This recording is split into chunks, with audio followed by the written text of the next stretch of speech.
नमस्कार, मैं अनु छाबड़ा। कई बार हम गार्डनर्स जब भी कोई सब्जी, फ्रूट या वेजिटेबल्स या जो भी हम उगाना चाहते हैं, इतनी केयर करने के बाद भी फ्रूटिंग कभी अच्छी नहीं होती है, कभी फ्लावर ड्रॉप हो जाता है, कभी जो फ्रूट बनता है या जो भी सब्जी सोचिए लौकी या पम्पकिन या जो भी आपने उगाई है वो जैसा आपने एक्सपेक्ट किया था उस साइज से थोड़ी छोटी है या इतनी अट्रैक्टिव नहीं लग रही है। तो कई बार दिमाग में ये क्वेश्चन आता है कि इतना तो केयर किया, समय समय पे फर्टिलाइज भी किया, रोशनी भी सूरज की अच्छी मिल रही है, मिट्टी भी बहुत पोरस है, फ्लावरिंग भी हो रही है, फ्रूटिंग भी हो रही है, पर इतनी नहीं हो रही है। तो इस चीज़ का मुझे कई बार कमेंट्स भी आते हैं, लोग पूछते भी हैं, स्पेशली चिलीज ले लीजिए, कैप्सिकम ले लीजिए या तोरी, लौकी, इन सब में काफ़ी परेशानियां लोगों को हो रही हैं फ्लावर ड्रॉप से रिलेटेड। तो इस बारे में मैंने सोचा कि पहले समझना चाहिए कि क्यों एक और पौधा है जिसमें फ्लावर ड्रॉप की समस्या सबको बहुत ज़्यादा रहती है, अनार के पौधे में, पोमोग्रेनेट में। तो पहले ये समझने की जरूरत है कि फ्लावर ड्रॉप क्यों होता है। कोई भी फूल, मेल या फीमेल, जो मेल फ्लावर्स होते हैं वो थोड़े जब भी ब्लूम करते हैं नेक्स्ट डे गिर जाते हैं। फीमेल फ्लावर्स जो हैं उनके पीछे फ्रूटिंग होती है। तो एक छोटा सा आप कह सकते हैं जिस भी सब्जी या फ्रूट का वो पौधा है उसका छोटा सा एम्ब्रायो उसके पीछे लगा रहता है। तो अगर सही समय पे उस फीमेल फ्लावर का पॉलिनेशन हो गया तो वो जो एम्ब्रायो फ्लावर के पीछे लगा रहता है वो फर्टिलाइज हो जाता है और हमारा जो फ्लावर था, जो पीछे का एम्ब्रायो था, वो अब फ्रूट में बदल जाता है और जिस भी चीज़ का वो पौधा हो, चाहे वो लौकी, तोरई या कैप्सिकम, चिली, कुछ भी हो, तो वो उस सब्जी या फल की शक्ल ले लेता है। तो अब इस पॉलिनेशन के होने की जो प्रोसेस है तो उसे कौन करता है? हमारे गार्डन में जितनी ज़्यादा हम बायोडाइवर्सिटी रखेंगे, बायोडाइवर्सिटी का मतलब है अलग अलग तरह के पौधे। तो ऐसा ज़रूरी नहीं है कि मैं अगर सब्जियों के पौधे उगा रही हूँ तो मेरे पास हर तरह की सब्जियाँ होनी चाहिए। सिर्फ फूल मुझे पसंद है तो सिर्फ फूल ही होने चाहिए। नेचर में बायोडाइवर्सिटी मतलब जितनी ज़्यादा वैरायटी होगी उतने ज़्यादा पॉलिनेटर्स। अब ये पॉलिनेटर्स क्या हैं? पॉलिनेटर्स यानी कि कीट पतंगे, तितलियाँ, भंवरे, मधुमक्खियाँ, ये सारे जितनी भी हैं ये सारा पॉलिनेशन का काम करती है। ये क्या करती हैं?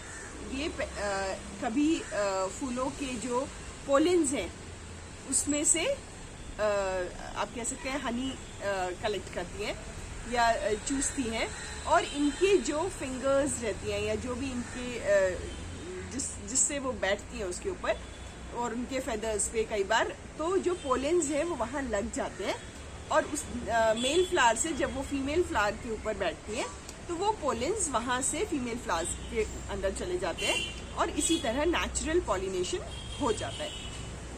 कई बार नेचुरल पॉलिनेशन नहीं हो पाता।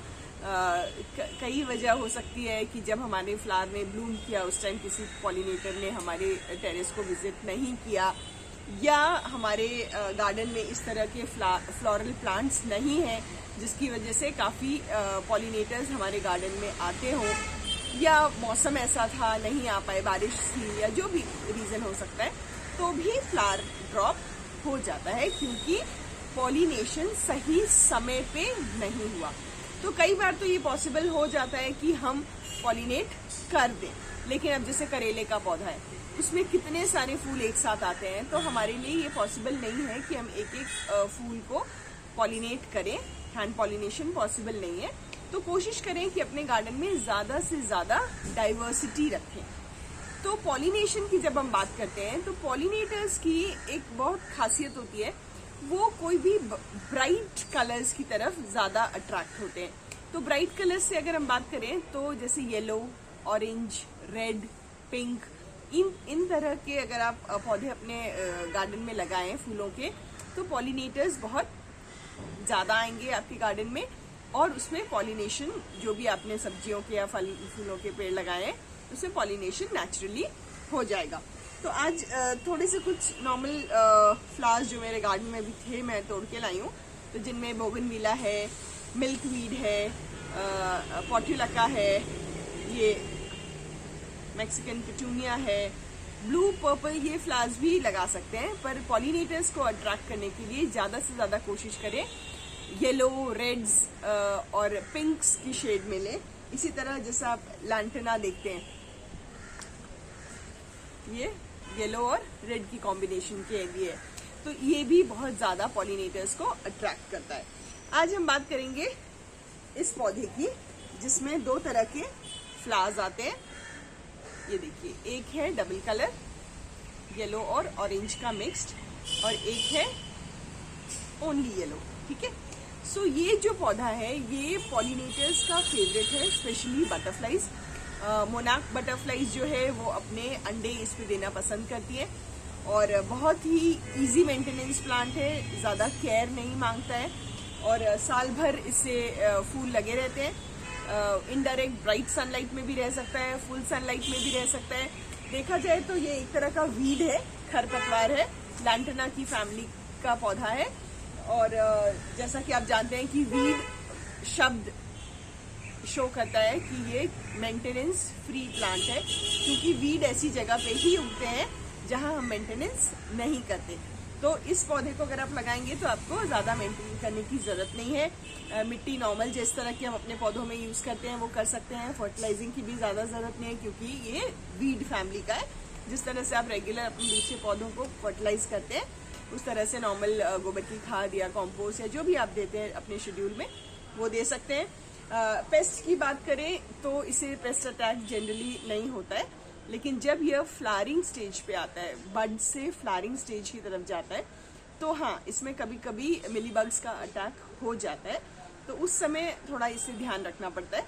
तो अगर आप सोपनेट सोल्यूशन का या शैम्पू को थोड़ा सा पानी में घोल के, या आपके पास नीम ऑयल है तो वो स्प्रे कर दीजिए। तो जो भी आप अपना रेगुलर फॉलो करते हैं उससे अगर करेंगे तो ये पौधा काफ़ी अच्छा चलता रहेगा। इसके अलावा इसकी प्रोपगेशन की अगर हम बात करें तो बहुत इजी प्रोपगेशन है। एक तो हम इसे सीड से प्रोपगेट कर सकते हैं, और दूसरा स्टेम कटिंग से। सीड से प्रोपगेट करने के लिए ये कुछ दिनों बाद जब इसकी फ्लावरिंग हो जाएगी तो इसमें छोटे छोटे सीड पॉड आते हैं। अगर आपने अडीनियम का पौधा देखा होगा तो अडीनियम के पौधे में जिस तरह से फली लगी रहती है, इसके पौधे में भी उसी तरह की छोटी छोटी बीन्स की तरफ सीड पॉड्स आते हैं, और जिसमें सीड्स अच्छी तरह से पैक्ड रहते हैं। बहुत सुंदर तरीके से भुट्टे की तरह जिससे दाने लगे होते हैं उसकी तरह से इसकी दानों की सेटिंग, जो बीज की सेटिंग होती है वो होती है। बस हमें ध्यान रखना होता है कि अगर गलती से वो सीड पॉड फट गया तो पूरी तरह से सीड्स जो है वो डिस्पर्स हो जाते हैं, क्योंकि वो अडीनियम, जैसा कि मैंने कहा, अडीनियम के सीड्स की तरह होते हैं। उसमें छोटे छोटे ना फर की तरह लगे होते हैं, तो सीड्स उड़ सकते हैं। तो कोशिश करें कि जब आपको लगे कि सीड पॉड बन गया है और ये एक तरह से पीलापन उसके कवरिंग पे आ रहा है, तो कोई धागा उस पर बांध दे या कोई पतली सी प्लास्टिक उस पर चढ़ा दे कि अगर बाई चांस वो सीड बर्स्ट हो जाए, सीड पॉड, तो आपके सीड्स आपके हाथ में मिले, आपको इधर उधर उड़ ना जाए।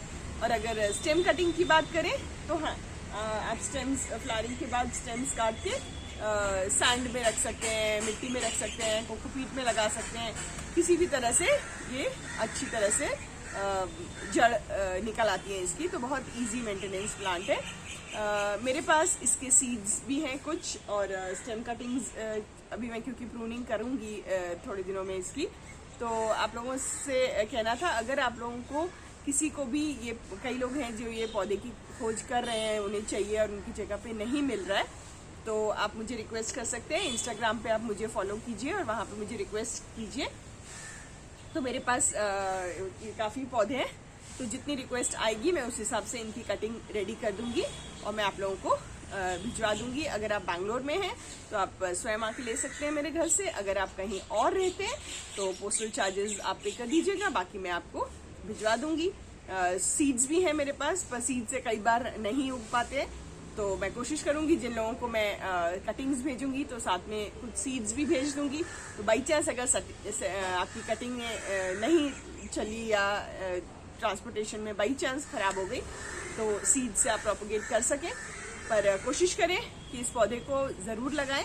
और अगर आपके पास ज़्यादा हो जाए, सीड्स से भी उग गए और कटिंग्स जो मैंने भेजी उससे भी उग गए, तो आप अपने फ्रेंड्स से शेयर कीजिए और ज़्यादा से ज़्यादा लोगों के साथ इसे शेयर कीजिए। तो ज़्यादा पॉलिनेटर्स आएंगे आपकी सिटी में जहाँ भी आप रहते हैं और नेचुरल पॉलिनेशन होगा और एक हेल्दी लाइफ की तरफ हम अपना एक स्टेप बढ़ा सकेंगे। आशा करती हूँ कि आपको ये वीडियो पसंद आई होगी। इससे रिलेटेड अगर आपको कोई भी डाउट है तो आप कमेंट सेक्शन में लिख सकते हैं और अगर आपको कटिंग चाहिए तो आप इंस्टाग्राम पे मुझे मैसेज भेज सकते हैं। तो मैं कोशिश करूँगी कि ज़्यादा से ज़्यादा लोगों को कटिंग दे सकूँ, क्योंकि काफ़ी सारे पौधे हैं। तो मैं चाह रही थी ज़्यादा से ज़्यादा लोगों के हाथों पे ये पौधा जाए और अच्छी तरह से फले फूले। धन्यवाद।